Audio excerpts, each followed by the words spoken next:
Technology podcast that sometimes talks technology. I'm Sean Jennings, joined by the Larry Bird and Bill Walton of podcasting. A couple of Celtics legends here going for a championship. It's Dan and Colby. Good evening, gentlemen. Colby, I see you're wearing green for your hometown Celtics. Oh yeah, and I've hopefully heard of winning one of tonight. those people. Well, I was going to say Bill Russell, and then I would have heard of Bill Russell. Yeah, and I said Bill Walton instead, who's good as well. He's perfectly fine. Just passed away, unfortunately. Not so good as to have pierced the Dan's sports firewall, though. No, he was a commentator for a long time, and he sort of talked like this. He had a very distinctive voice. Wow, one of those. That guys. didn't do it justice. Did he recently die? He did just a couple weeks ago, unfortunately. That's why I've heard of him. Yeah.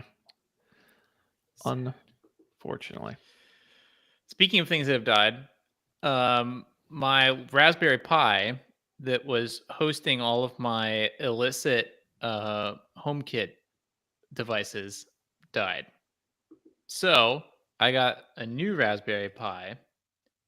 But one of the things that was frustrating about the old setup, especially now that I've been doing this professionally, is I'm no longer satisfied with logging into some computer and setting files up such that it happens to work. Mm-hmm. Because if you do that, it could stop working at any time. And then if you're in the situation that I'm in, you have no way of I guess I could probably load up the SD card and look at the stuff that's on the SD card. But I'm trying to find a better way to do it. So better way. I'm entering my NixOS phase. It is not going well. I spent all day yesterday trying to get it installed. I did manage to get it installed. It had no internet though.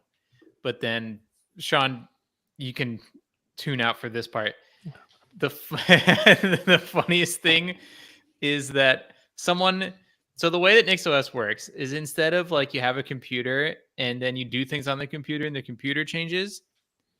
One of the things you can do with it is you can say, I'm going to write a text file and then I'm going to, from one computer, send this text file to another computer, and then that computer will become what is described in this text file. But you can only do that if the computer that you are running on has the same kind of processor as the computer that you are sending the thing to, which neither the Mac, the M1, or my desktop has, turns out.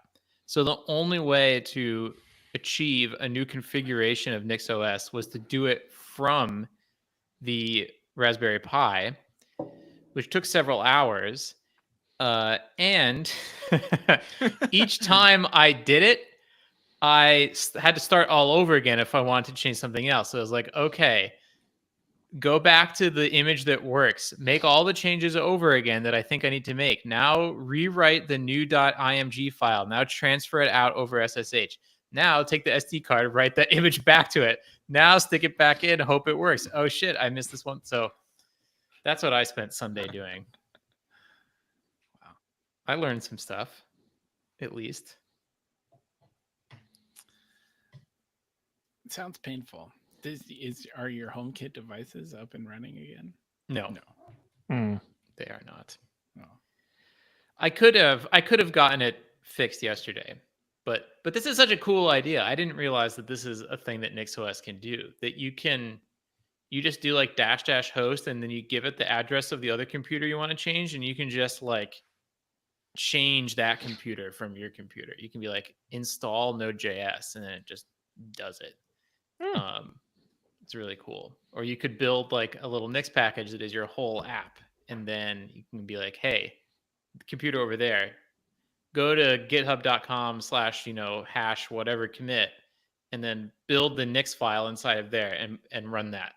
And so, yeah, pretty cool, but hard to do on a Raspberry Pi. That would be my advice. Don't do this on a Raspberry Pi.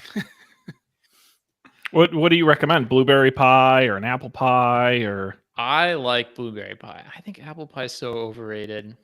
Blueberry's underrated. Blueberry is underrated. I think the crust is the best part of any pie. I like a crumble on top. I don't need double crust. Crust underneath is good. Don't need it on top. Blueberry with the crumble, home run. Okay. I like strawberry rhubarb pie. Oh, Ooh. God. Can you do anything else with rhubarb other than make a pie? I don't think I've ever seen rhubarb in anything other than a pie. That's a good point. Can't you get a rhubarb jam maybe? Possibly. I thought rhubarb, a word I've never typed out in my entire life. I think someone once told me it was like poisonous. The leaves. So rhubarb is like the part you eat is like the stalky part. It kind of looks like celery, but the leaves at the top of it make you sick. Not good for people or dogs. Oh, I have another tech update. Speaking of eating plants, we have a vegetable garden now, and the good news is that we ate our first vegetable out of the vegetable garden last week, which was one solitary sugar snap pea pod. Is the bad news that you got violently ill? No.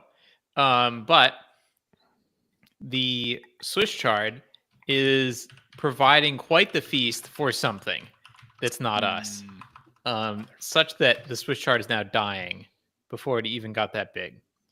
So the first thing I thought of, we put up a net and it didn't work. There's already a fence around it. That's not working. So the next thing I was like, well, we need to know what this thing is. And we're pretty sure it's not a bug because it's like the whole leaf is just gone down to the ground. Like, I don't think a slug or a bug is going to do that. So I got one of those like hunter, what do you call them? They Like don't the wildlife camera. That's motion- not what they're called. Maybe that's with like the motion detector that snaps. Yes, the and picture. it looks like if the turrets from Portal were covered in camouflage. Yeah. I need to take a photo of it because it does look really funny. But it also is not working because I don't think those things are designed to work at short distances. So I have it like up maybe about 5 feet on the trellis pointed down, and it never goes off. But if I set it up at the driveway and walk across it, it goes off. I see. So still unclear. We added diatomaceous earth, and we killed a bunch of snails, which was sort of disturbing. But we still lost some Swiss chard leaves. And then Lena added wet rolled up newspaper, something earwigs, something. We haven't checked those yet. But if you have any ideas, technological or otherwise, on how to resolve this. You don't know what the thing is. Do you have any hypotheses? Are there rabbits in your neighborhood? There are 100% rabbits in the neighborhood. You see them all over the place. My thought was that probably the rabbits. that it is in a raised bed with chicken wire around it, stapled to the raised bed, would mean that they couldn't dig under it. And I wouldn't think that they would jump over it. It's like 2 feet, 3 feet high, maybe. I think they could. It's just if I were a rabbit, I wouldn't want to be stuck in a box. But maybe they do. My current operating theory is squirrels, though you never really hear about squirrels doing this, but squirrels could certainly climb the fence. Right. We have a squirrel in our garden that eats stuff. Our squirrel, like, he just will like go and like take a bite out of every tomato, or like, you know, passing by like the road. He's a sampler. Like just take a bite, you know, like chomp off one flower and then just throw it on the ground. That's smart, because if you're a squirrel, you want to be able to keep coming back to this well every day and get another tomato, I would have thought. Oh, yeah. So I think whatever creature this is also extremely greedy. Could be we have rats. The rats like to eat stuff. The rats will like dig like whenever we plant new stuff, like the night after, the rats will like go and like dig around and see if we buried anything good. It's very weird. Interesting. Yeah. But I think the rats will go over fences and stuff. Also, chicken wire, like depending on how big your bunnies are, some of them can go through chicken wire. We've seen bunnies go through chicken wire. That would be crazy. It's not the smallest chicken wire. I would say it's a little bit, the holes are a little bit bigger than a quarter. That sounds pretty small. It's pretty small. Like, I wouldn't imagine that the hind legs of a rabbit would be able to fit through it. But yeah, the animals can do crazy things. Yeah. Like the videos of the cats going through the tiny holes. Well, that I a couple of things, Dan. One, don't sleep on cats. They scale my fence over into my yard, no problem. And if they want something, they'll get somewhere. I would also say earlier, my mother was watching live, probably while smoking a cigarette, and when asked what to do with rhubarb, she said you eat it. So, helpful suggestion. Love that feedback. And then Phil Lopez, friend of the show, messaged that it's he suspects it's your neighbor eating this. They're outsmarting your traps. And honestly, have you had like any recent strifes with any neighbors or any personal conflicts?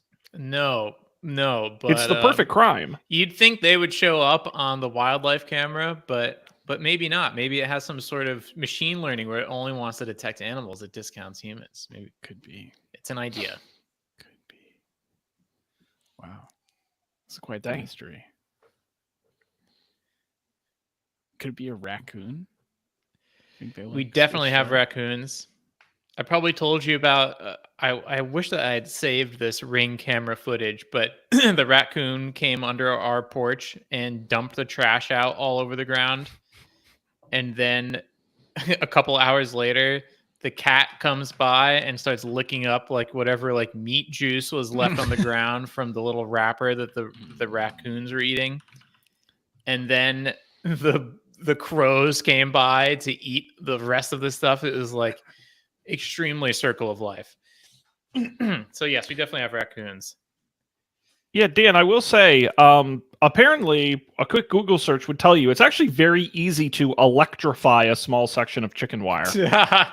So if you really want to keep it straight, it is an option. Now, could you do it solar powered? Because we don't have any outlets over there. There's literally solar a video. How to the battery? Yes, how to set up electric chicken fence, and it includes solar panels. Wow. So your neighbors will really think you're a lunatic. Yeah. I'm already a little worried with the camera. They're gonna think you're like a hunter or something with an outdoor. Is it like camouflage and stuff? Oh yeah. Between the camera and the chicken wire, it has very militaristic vibes right now.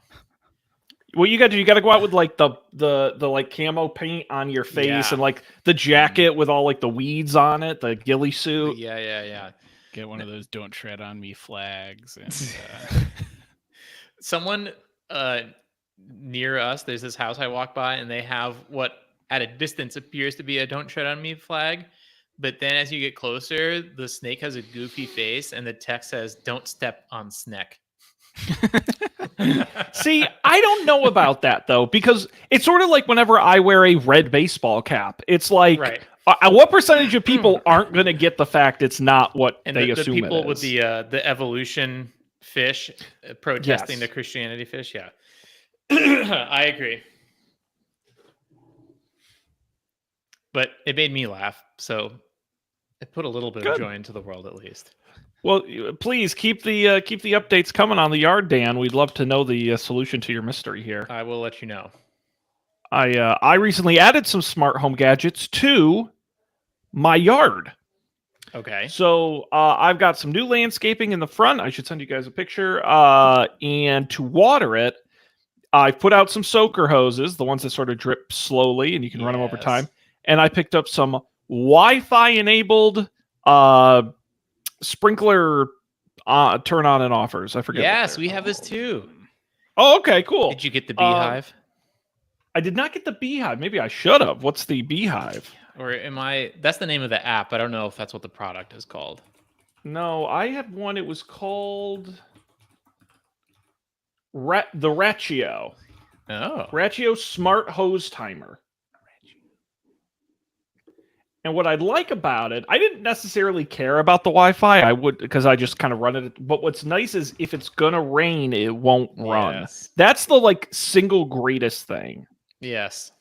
But it works pretty well. Yeah, So far, it works anyway. great. Now, what?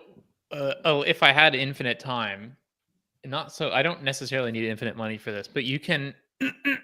People have designed like again, you take a Raspberry Pi, put it in like a waterproof enclosure, and then you wire up to it humidity sensors that you stick in the ground, Yeah. and then it only waters when it actually needs water, which would be pretty cool. That is Well, I'm gonna put a link in the Slack. Colby, yeah, I'm here. thinking about your situation right now, and I'm already like, how? Because that would be extremely convenient if you could pull it off.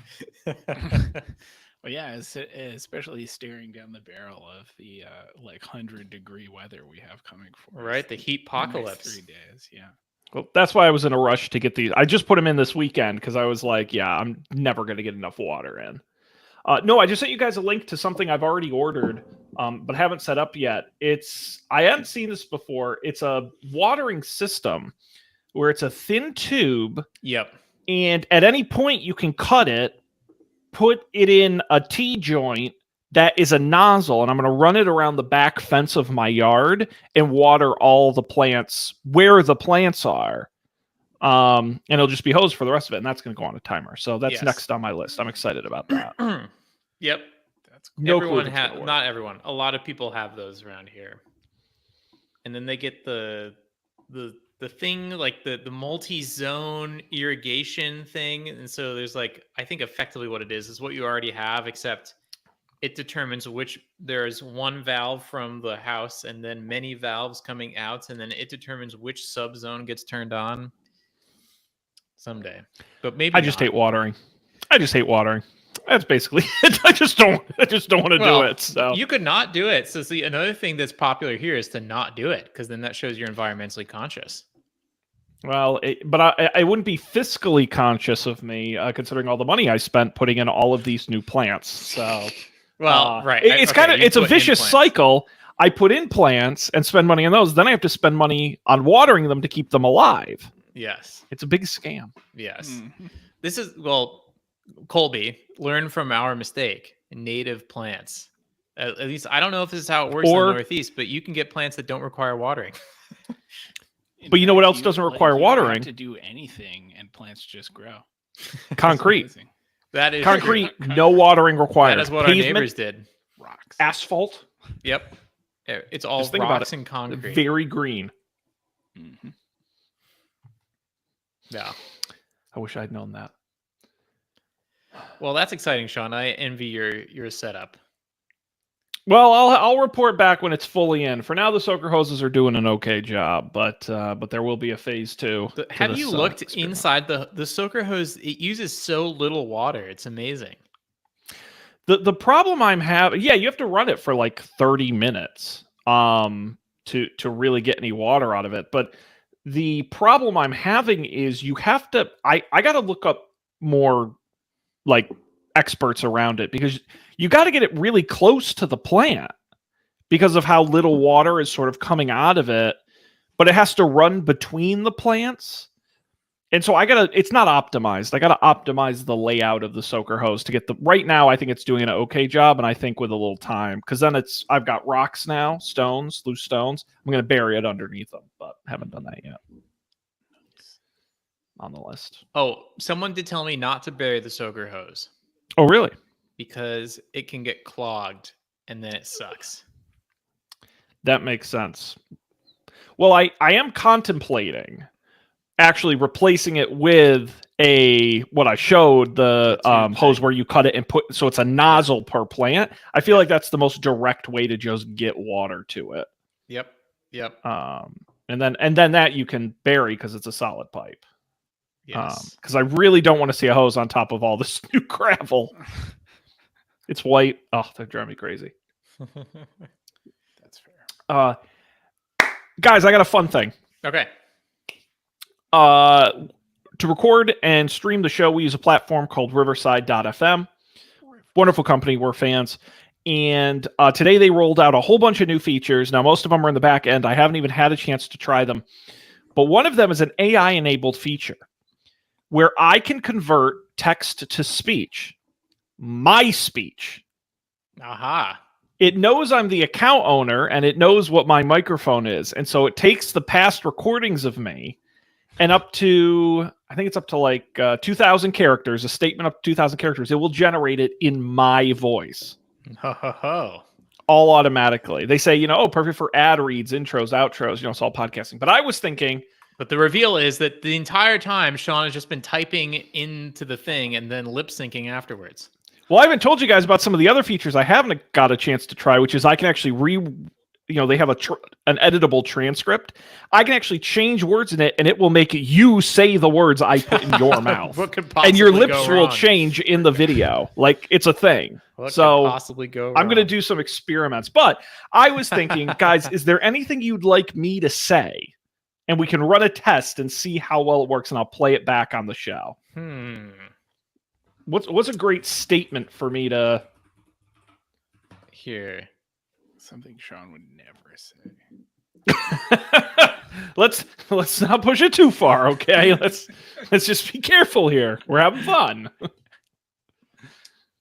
I'm thinking like a tongue twister. Oh, sure. Like one of those weird ones. Like scissors sizzle, thistles sizzle. Okay. Here, I'll put it. I'll stick it. Yeah, paste a couple of them in the chat if any are coming up, and I'll put them in the and I'll paste them in. Or yeah, right. I can just I can send you a long one. Oh, never mind. Yeah, scratch that. Oh, there's a Maybe better one. Wait, that's way better. Let's really put it to the test. All right, I'm gonna put. These are great. These are great. This is in beta, Dan. You're gonna just demolish it. This is what I do. Yeah.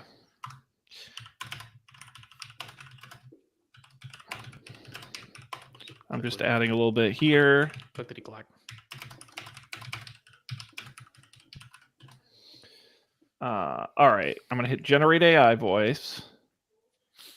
And when I did this earlier, it was pretty quick. So we'll give it a second here, and then I'll download it and play it back. So I'm just saying, you guys better be careful because I'm in control now. Very much so. We're gonna have to start rewatching the episode for accuracy. Well, that's the thing is I never edit these, like, ever. Like, I literally just post them because we don't make too many flubs. So I guess you guys will have the opportunity to change some things. Then what I need to do is to set up one of these Whisper models on my laptop, generate the transcript, and then have it generate a transcript of the episode release, and then compare them as sort of a authenticity checksum. I like that. You should keep tabs on We me. I can think sell that's that very then as a reasonable. product. Actually, it could get acquired by Riverside. That might be nice. That'd be great. I've always wanted to be acquired. Been doing this podcast all these years, waiting for that sweet liquidity. And yet 11 years in, still hasn't happened. All right, here we go. I haven't listened to it. I'm just plugging it right into Riverside here.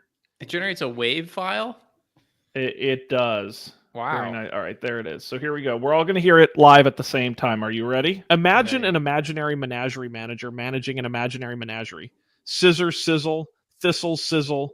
Colby and Dan are my friends. I am a real person. That sounded like me. It did sound like you. Yeah. That was spooky. It had absolutely no affect at all, though, which was No, interesting. that's like me on cold medicine. Can That's you like- Can you do the show intro? Like, this is Mm. Don't Panic. Oh, episode That would be blah, blah, interesting. blah. Does it pick up on the fact that you don't normally say those words with more enthusiasm? sure. So actually, what I'll do, and I'll do this while we talk, but I will go into the transcript of last week's episode, Sure. copy and paste it in, Ooh, and then do a side by side. and we'll see if it sounded like it did last week. How do I do that? There we go. I want to figure this out.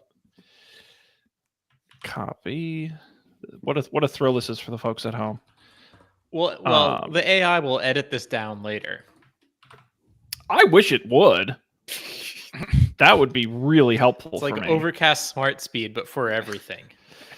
Well, they did add a bunch. I haven't even gotten through all the features. They added a bunch of features, so who knows what's in there. Or it could just do the thing, like the Apple Intelligence thing, where it just summarizes the entire podcast, re-records the entire thing. Actually, there you go. We could release our ill-fated attempt at doing the 10-minute daily episodes. We could just auto-generate That's podcast content. We have 11 years worth of back content to generate from. I think we can automate it. I do want to shout out my dad, who is listening live. It's a Jennings party tonight.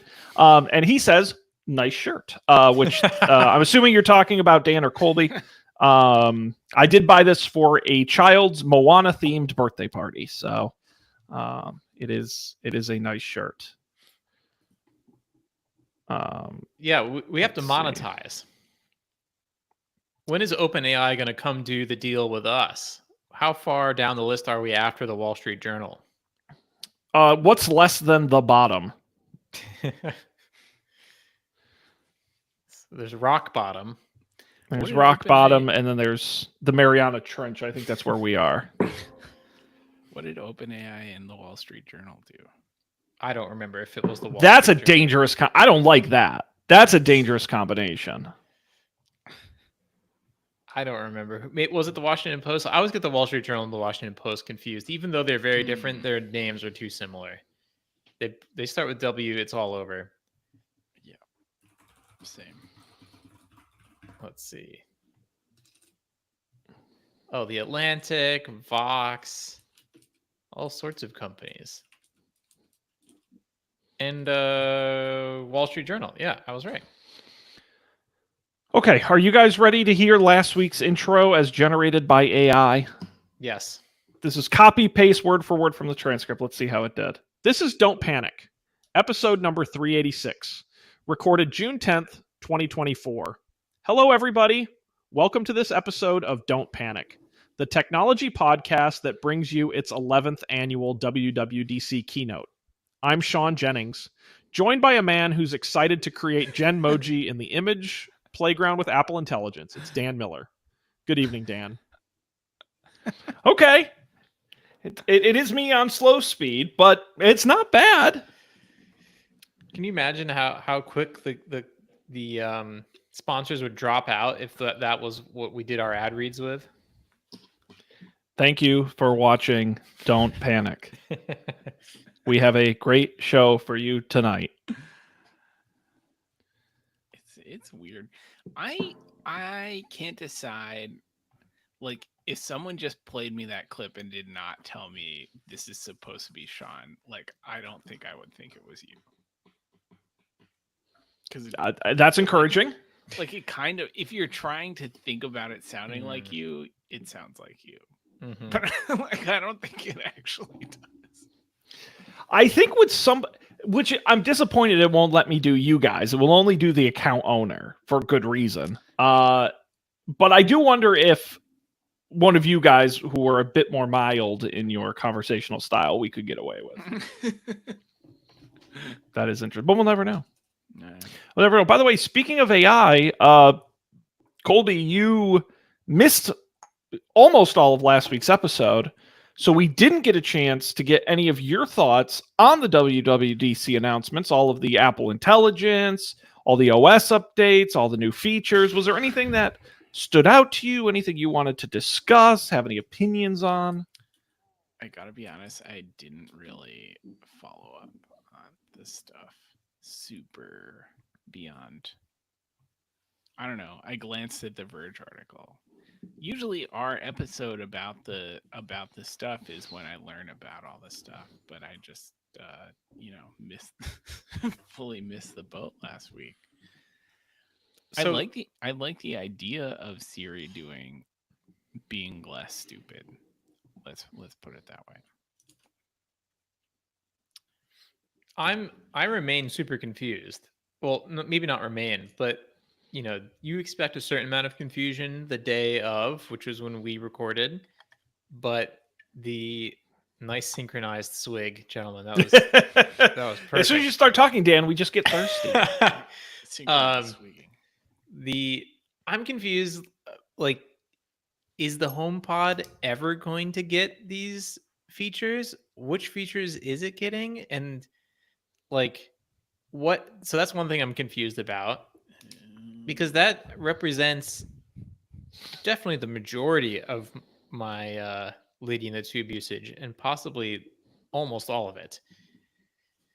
And when is this coming out? It sounds like which of these things are actually being released in September or October or whenever it is, and which aren't, is also really unclear. Like,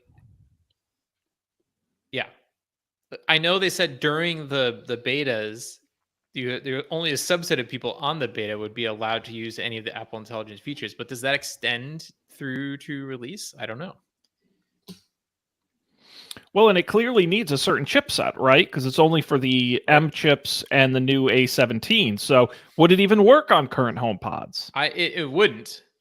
But in theory, to not cause people to throw out all their HomePods, which I guess on the one hand would be good for Apple, on the other hand could be, bad for the environment. It could all work remotely. Oh, sure. Do the data on your phone. Well, no. The Apple private cloud thing, which, Colby, this was my favorite part of the presentation. As far as I can tell, Apple is taking they're taking iPhones, stripping out all of the rest of it, and sticking them in the data center, and that's the server for servicing the Apple's generative AI stuff. And there's all sorts of crazy shit they did to make it so that these connections are private. So normally when you talk to a server for anything, like you go to facebook.com or anything, how do you actually know that facebook.com is Facebook? Well, I guess you kind of know because of the green lock thing, the SSL thing, and some third-party company somewhere attested that they gave this certificate to someone who they verified was from Facebook, and therefore they can assure you that this is Facebook. Okay, that's helpful. But how do you know that facebook.com does what it says that it does? And even if, Facebook, and they do this for things like WhatsApp, they're like, oh, we hired this consulting company and they have certified that WhatsApp is end-to-end encrypted. But then how do you know that they don't change that eventually? They're not being constantly audited. So the Apple thing does this cool thing where they give a consultant an image. The consultant hashes the VM image and does their auditing and is like, yep, this is a thing and it does X. And then when they release an operating system update, they release with it that same hash. So you can look at your phone and be like, this is the thing that the consultant said was hashed. And when your phone talks to the server, it asks the server, hey, please do some public key, private key stuff and prove to me that you're the computer running this hash. And it will only talk to the server if it can prove that it is. And the iPhone images are also audited by all these people in a similar way. So in theory, you can't, Apple can't change how these servers work once, without sort of going through this whole process, which is pretty insane. But why can't the HomePod do that? It would certainly cost Apple a lot more money. But the HomePod, they released the HomePod last year. And it's just not going to get any of this stuff, or will it get some of this stuff? Well, the whole announcement was a lot of it could do this. It could do that. There was very little it will do. Dan, I was going to ask you a question because you obviously know a lot about cybersecurity and servers and junk like that. Certainly more than I do. And the folks who hear us talking range in their technical skills. So for the common man, would you consider Apple's cloud solution for this to be quote unquote safe as far as these things go? Yes, it Were is you impressed? certainly the most verifiable. No one has ever done this before. Like this type of like, how do I know who I'm talking to beyond like, oh, this is, I can attest that Facebook.com is the corporate entity that is speaking to me right now, but what is Facebook doing with my data? No one has ever really solved that problem. And this is the first attempt at doing that, and it involves a lot of humans. But if you trust the humans involved, not Apple, but these security researchers, and then you can know mathematically that the thing you're talking to is the same thing that they looked at, and they said that it only does X and Y, and no one else has done that. So in that sense, yeah, it's like actually pretty revolutionary and futuristic. Like not even Amazon, like not even AWS, if you're using AWS as a business customer, they don't even provide this level of, I think the technical term is attestation. Like, how do I know that you're doing what you say you're doing? So yeah, it's pretty cool. I don't know if it matters, right? Because it's not about how it works, it's about how people perceive it. So, and hopefully this, if you're Apple, you hope that not only is this better technically, but also the fact that it's better technically pervades the conversation, and so people feel more comfortable because of it. But yeah, it's pretty crazy. It would be great if more people started doing this. Yeah, there's a marketing level to it. That's why I wanted to ask: is this marketing spin or is it real technology? And it sounds like you're saying there is some truth behind it. Oh yeah, that's always hard to tell. It's really interesting when Apple does stuff that no one has ever done before. That like rarely happens. And I remember talking about the CSAM thing. That was an instance of this where they were talking about the differential privacy. Do you remember this? It was like something math, something. We collect all this data, but we've actually proven, and here you can download our paper on it, that because of the way we collect it, we cannot trace it back to you. And I forget exactly how that works. I don't think I know enough math to understand. But that was the other thing I can remember that they did like this. So so far it's all been privacy related, where Apple is like completely, blazing the trail. I guess multi-touch screens, not multi-touch. What was it called? The thing that's not capacitive touch. I think it was multi-touch. I guess that was what it was called. Yeah. But even then, probably there, someone at Carnegie Mellon University did a tech demo in 1998 or something like that. But and similarly, like people have talked about this in theory. There have maybe been like little proof of concept things on how you do something like this, but no company has ever done it before for a real thing. Right.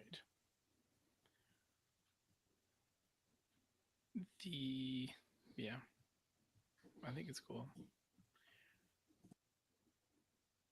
I don't know. Okay. I don't know.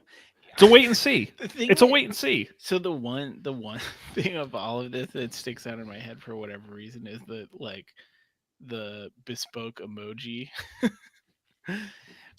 I feel like I don't know. Like I don't know. Do you think it ruins emoji if it's different if nothing means anything? If there's no framework? It's a good question. I mean, there's so many emoji now. Like, it's grown so massive. I think the question becomes, what does it actually generate? Like, if they stay in the general art style of emoji, I'm not as worried. If they can look like anything, then that's going to suck. Sure. But if it's, like the proposal they said was like, oh, you could smash emoji together and like, it makes a little, that could be fun. It's, again, one of those features, like how many people are really going to use it? I don't know. There's so many. I talked last week. I didn't even know it was called a tap back when you respond to the little individual messages and you send there's just so many features now in iOS. I don't even use half of them. I liked there was a thing in the website somewhere that was like, oh, you can ask Siri about what to do with your phone, which I think is actually a good idea. I feel like that's a thing that today's Siri is actually like kind of good at, is like changing settings and stuff on the phone. Mm-hmm. Like if you ever like can't, just want to. I've never even thought to do that. I never had either, and I think it was at my old job where I was working on the phone app, and we were trying to do we were doing like accessibility stuff for the app, and so I had turned on like voiceover or whatever the thing is, and I could not figure out how to turn it off, and so I just asked Siri to turn it off, and she did it. She was like, "Sure, done." Like, wow, that's the best Siri experience I've ever. But I don't know. It's wild. Sounds cool. Now, let me ask you this, because I think, and Dan, you can disagree, I think maybe the most excited thing that you and I were excited about from the announcement, phone mirroring and notifications on Mac OS. Or at least it got the most discussion out of us. It did? I don't remember being excited about it. Okay, I remember you were excited about it, and I was curious why you were so excited about it. Colby, are you at all excited? The idea that you can basically mirror your phone on your Mac, interact with it fully, even when your phone is turned off or in a bag or anything like that. The full apps, the notifications will all come through your Mac. Does that do anything for you? Maybe. It seems like it makes a lot of other things like pretty obsolete. Like, who needs iMessage on the Mac when you could just like scoot onto your phone? I think maybe depending on how it works, I could see like if there's a version of that is like not super weird, I could like, do my work, have like use my phone from my work laptop and not have to sign into all my stuff from my work laptop. That seems like maybe kind of appealing. But I don't know. What is exciting to you about that? I'm addicted to my phone. I think I've just come to that realization after you both were nonplussed about it. I think I'm addicted to my phone and I can't put it down. No, it's really more about the notifications than anything else. I get an irresponsible amount of notifications, and I'm constantly, and I don't have an Apple Watch because I got so many notifications. I didn't want them buzzing on my wrist, but I already stare at the computer for 8 to 10 hours a day. And so to have the notifications where I'm already looking is like a fantastic bonus for me. Now, how much will I use the apps and stuff? I don't know. I mean, we've always said, when are iOS apps going to come to Mac? And they have a little bit, but now they're all available. There's no coding needed. They're already there. So that's interesting to me. It just seems like such an obvious idea. So I'm excited to give it a shot. The only problem is I spend, of my desktop computing time, 80% of it is spent on a Windows machine. So not as useful. I may have to double down on Mac at work. I don't know. Nice. Yeah, I still think that the kinds of things that they showed off being able to do, it was interesting that they weren't competing with anyone else. And I didn't watch the Google I/O thing, but I haven't seen people talking about Google doing this either. But maybe I need to look into it, but I haven't heard people say like, oh, you can say, hey Google, show me all the photos I took of Sean last year. Maybe you can do that. Like, I bet you could type that into the Google Photos app and it would do it for you. But I thought that was interesting, and I thought beyond that, using the we still don't know how it's going to work. Either like taking screenshots of the phone, which is if that's what they're doing, it's funny because Microsoft got into huge shit over this, and it's possible that Apple's building the exact same feature, like the thing where you can say, "Show me photos like this one," and you don't give it anything. It knows, oh, what are you looking at right now? Oh, I see a photo there. Oh, okay, let me find photos like this one. That's really cool. Maybe they're not taking a screenshot. Maybe they're doing the accessibility mode stuff. So it's like, oh, in Swift UI, there's like the photos thing, and I know that this app has a photo, or I can pull it from there, or what? I don't entirely understand how iOS programming works, but that seems like a level of integration that Android apps don't have, especially because a lot of people on Android don't use apps, is my understanding. Not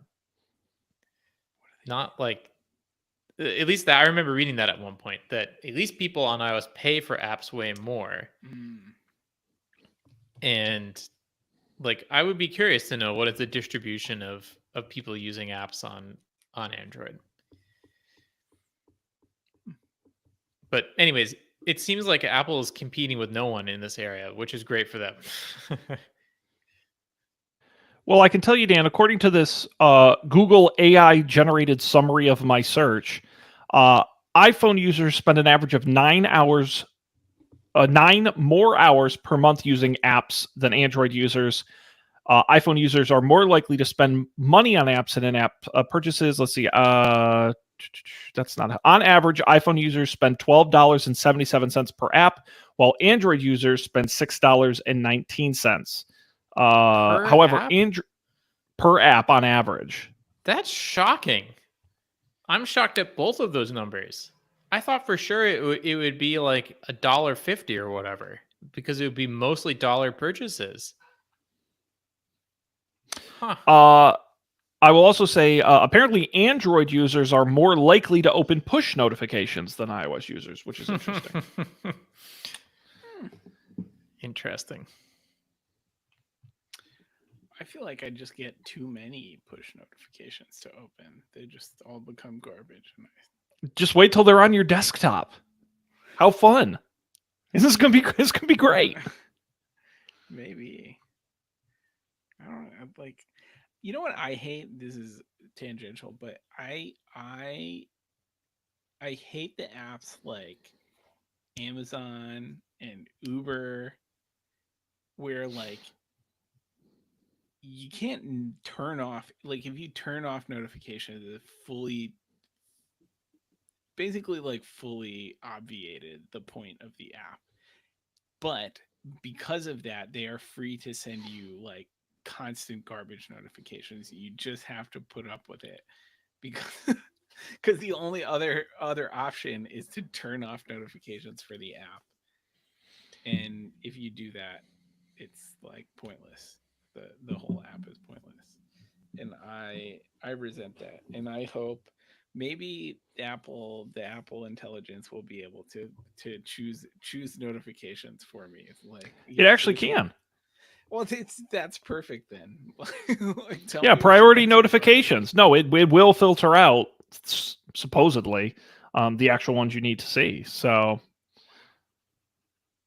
your life's turning around. And in theory, you can turn off these notifications. I think it's technically like an App Store guideline thing, and typically if you Google it or hunt for it, you can find some checkboxes that will enable and disable certain things. They do sometimes have a habit of turning themselves back on after some update.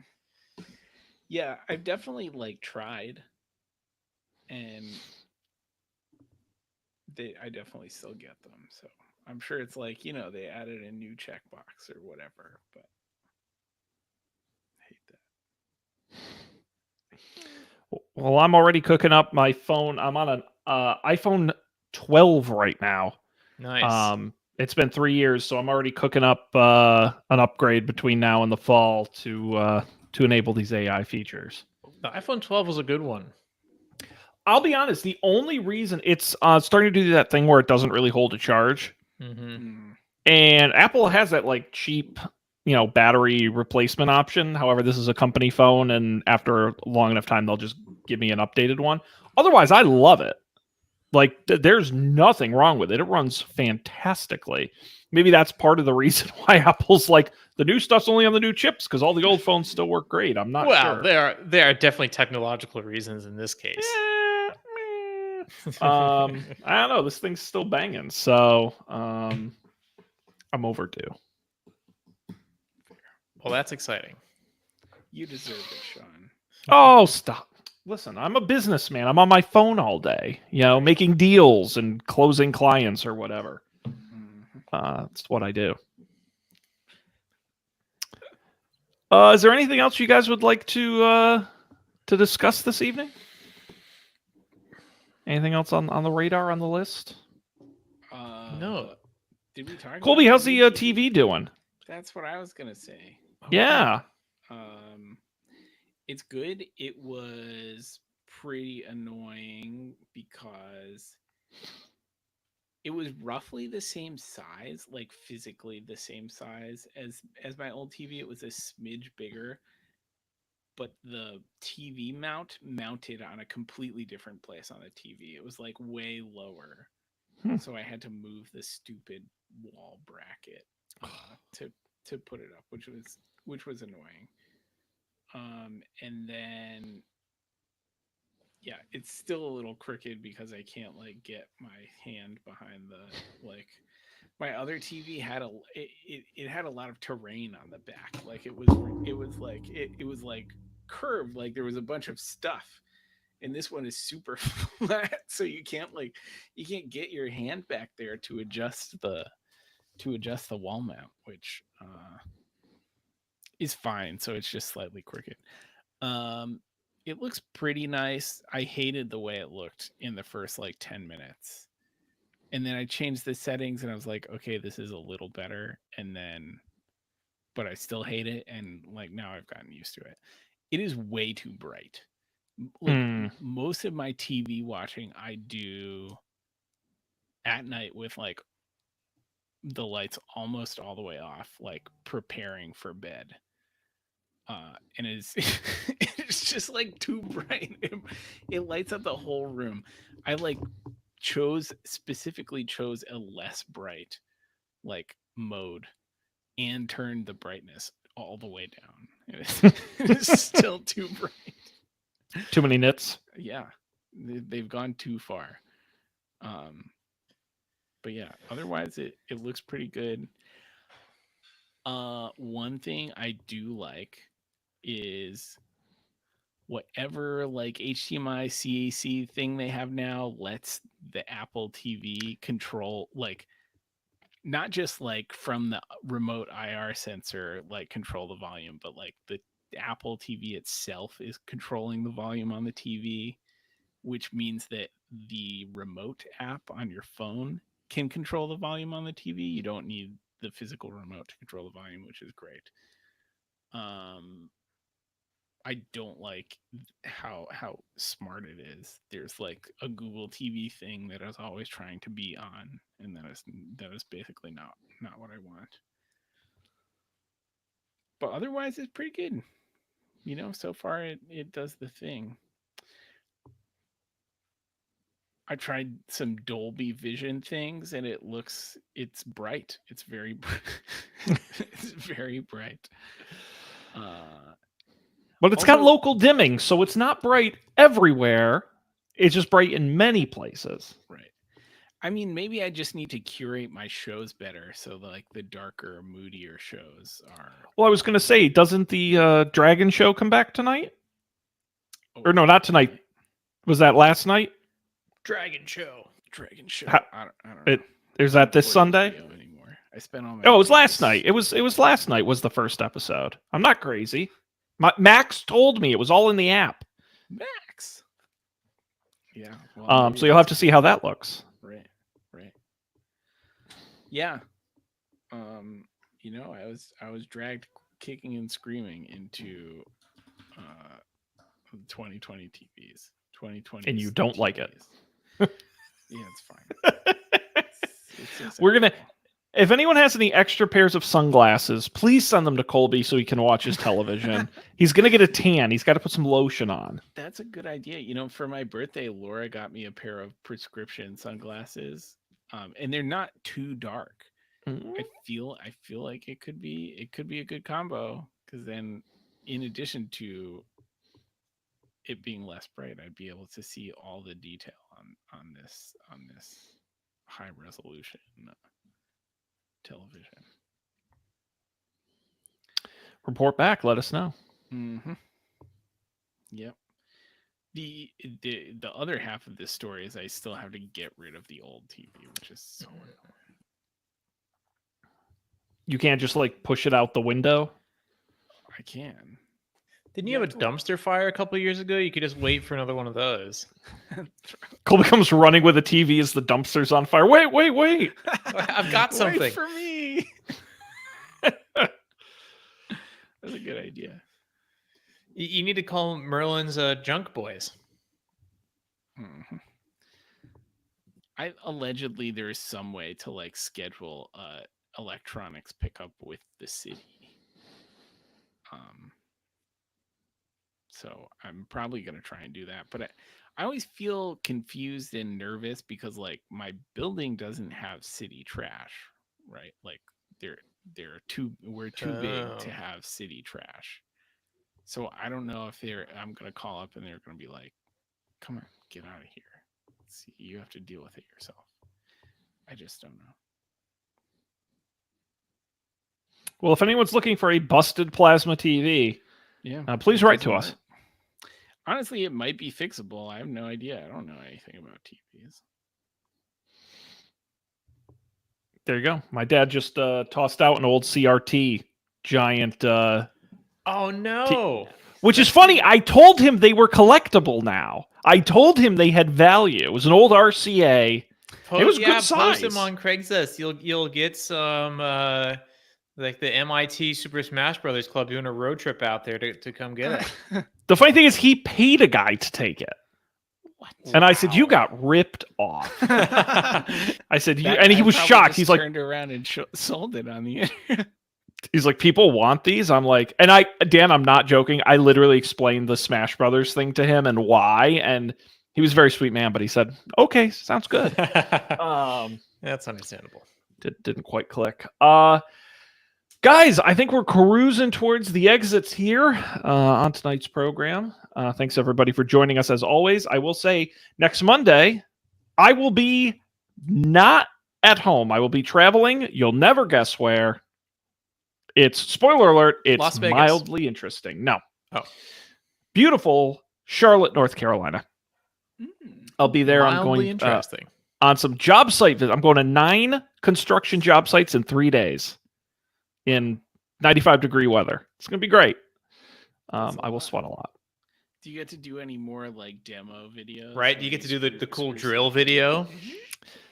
We will be filming, but I will not be the star. The contractor's the star. I'm just there and I go, oh yeah. Contractors love to talk. They're like the most talkative people on the planet. So I tell you, oh yeah, that's right. Wow. So you do it that? Okay. Yeah, that's cool. No, that's great. So it's going to be a treat. So we'll see about next week. Who knows? Maybe if you two do the show, I can maybe call in a little bit from Charlotte. Who knows if I'm not passed out at that point. But we got a lot of great stuff on the website. Don'tpanic.io. You should go there. All the past episodes are there, including WWDC from last week. Check it out. Of course, we're live Monday nights at about 9 p.m. Eastern, streaming live on our Twitch, on our YouTube, and also on our Facebook. So make sure you check out those places. Of course, you can get a hold of us, don'tpanicshow@gmail.com. Is a great way to email us, and that's all the information you need to know. So we're going to wrap it up here. On behalf of Colby and Dan, I'm Sean. We always appreciate you being here, and we're going to see you next time on another great episode of Don't Panic. Now I'm thinking I should do it in the AI voice. Do it. Thank you for joining us for this episode of Don't Panic. We appreciate you being here. It's always nice to spend time with our fans. On behalf of Colby and Dan, I'm Sean. We'll see you next time for another great episode of Don't Panic.